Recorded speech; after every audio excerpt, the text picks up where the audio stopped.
సత్సంతానం కావాలనుకునేవారు నిషేధించవలసినవి ఏమిటి? ఇప్పుడు దంపతులిద్దరూ వ్రతం చేస్తూ ఉంటారు. అయితే నిషేధించవలసినటువంటి వాటిని కూడా గుర్తించాలి. జ్యోతిష్ శాస్త్రాన్ని అనుసరించి, అదేవిధంగా ఆధ్యాత్మిక గ్రంథాల్లో కూడా కనిపించేటువంటి విషయం ఏమిటంటే, ఆధాన లగ్నాన్ని అనుసరించే పుట్టేవాడి జాతకం ఆధారపడి ఉంటుంది అనేటువంటి విషయం చెప్తారు. ఆధాన లగ్నం అంటే దంపతులు కలిసే సమయాన్ని ఆధాన లగ్నంగా చెప్తూ ఉంటారు. అయితే ఇక్కడ కొన్ని నిషేధాలు మనకి కనిపిస్తాయి. ఎలాంటి సమయంలో దంపతులు కలవటం వలన ఎలాంటి సంతానం కలుగుతుంది అనేటువంటి విషయం మనకి అనేక పురాణాల్లో కనిపిస్తూ ఉంటుంది. అది ఏమిటి? మరి వీళ్ళు సంతానం కోసం పుత్రద ఏకాదశి వ్రతం చేస్తూ నారాయణమూర్తిని స్మరణ చేస్తూ ఉన్నారు. మరి వాళ్ళకి సత్సంతానం కావాలంటే ఏం చెయ్యాలి? ఎవరికైనా సంతానం కలగవచ్చు. కలిగినటువంటి సంతానానికి రోగం కానీ, మానసిక వ్యాధి కానీ, మానసిక వైకల్యం కానీ, అంగవైకల్యం కానీ ఉంటే భరించలేరు. మేధస్సు లేకపోతే భరించలేరు. రోగగ్రస్తులైతే భరించలేరు. దుర్మార్గులైతే భరించలేరు. తర్వాత దేశద్రోహులైతే భరించలేరు. ఇలాంటి సంతానం ఉన్నా లేకపోయినా పర్వాలేదు అని అనిపిస్తూ ఉంటుంది. కొంతమందిని చూసినప్పుడు తల్లిదండ్రులు ఏడుస్తాడు, వీడు చచ్చినా బాగుండునండి, భరించలేకపోతున్నాం అకృత్యాల్ని అనేటువంటి తల్లిదండ్రులు కూడా కనిపిస్తూ ఉంటారు. కానీ అలాంటి సంతానం అక్కర్లేదు. కానీ ఆధాన లగ్నాన్ని అనుసరించి మాత్రమే పుట్టేవాళ్ళు ఉంటారుట. అంటే ఏమిటి? మరి ఎలాంటి నిషేధాలు పాటించాలి?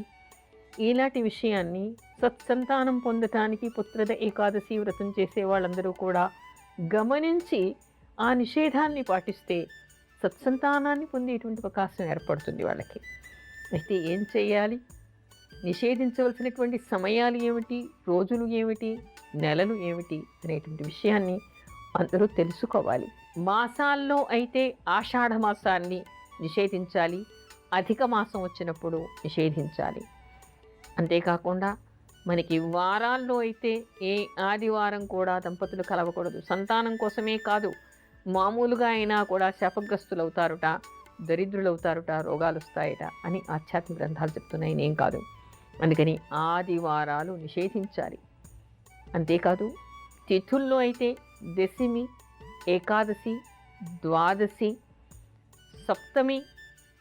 అంటే సప్తమి అయితే సూర్యుడి పరవటి రోజులైతే అసలు పనికిరాదు. దానికి తోడు చతుర్దశి, అమావాస్య, పాడ్యమి ఇవేవి కూడా పనికిరావు. అంటే అమావాస్య తర్వాత పాడ్యమి పనికిరాదు. సమయాలు తర్వాత వర్జ సమయం పనికిరాదు. వ్యష్టికరణం ఉన్నప్పుడు పనికిరాదు. వ్యతిపాత యోగం ఉన్నప్పుడు పనికిరాదు.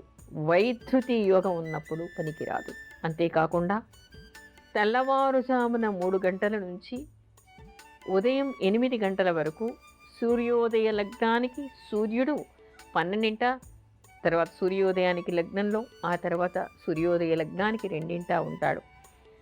ఆ సమయాల్లో అలా పుట్టిన బిడ్డకి లేదా అలా ఆధాన సమయంలో ఎవరికైనా లగ్నంలో కానీ 12 కానీ 2 కానీ సూర్యుడు ఉంటే నేత్ర వ్యాధులు వస్తాయని, పాపగ్రహాలతో కలిసి ఉండటం వలన అంధత్వం వచ్చేటువంటి అవకాశం ఉందని చెప్పేసి మనకి జ్యోతిషశాస్త్రం చెప్తోంది. మరి ఏ పిల్లలకి కూడా రోగాలు కానీ అంధత్వం కానీ రాకూడదు కదా.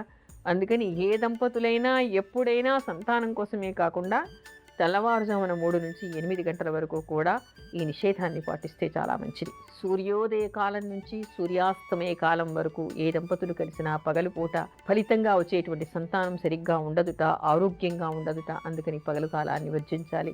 ఆ తర్వాత అసుర సంధ్యల వేళ అంటూ ఉంటారు. సాయంత్రం సూర్యాస్తమయ సమయానికి ఏ దంపతులైనా కలిస్తే ఫలితంగా రాక్షసులు పుడతారుట.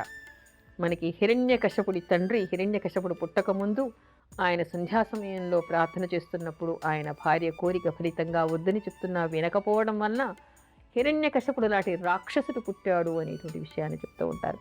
అంటే అసుర సంధ్యల వేళ ఉండటం వలన పుట్టేటువంటి సంతానం రాక్షసత్వం ఉన్నటువంటి వాళ్ళు పుట్టేటువంటి అవకాశం ఉంటుందిట. అందుకని అసుర సంధ్యల వేళని నిషేధించాలి అని శాస్త్రం చెప్తోంది. అంతేకాకుండా సూర్యుడి పరవటి రోజులు మనకి ఉంటాయి. రథసప్తమి, దేవీ నవరాత్రులు, తర్వాత రామనవరాత్రులు, గ్రహణ సమయం, ఇలాంటివన్నీ కూడా నిషేధించాలి. ఆ తర్వాత పుణ్యక్షేత్రాలకు వెళ్ళినప్పుడు పుణ్యక్షేత్రాల్లో కానీ, దేవాలయ ప్రాంగణాల్లో కానీ ఎప్పుడూ దంపతులు కలవకూడదు. తత్ఫలితంగా వచ్చేటువంటి సంతానం కూడా సరిగ్గా ఉండదు. శాపగ్రస్తమై ఉంటుంది.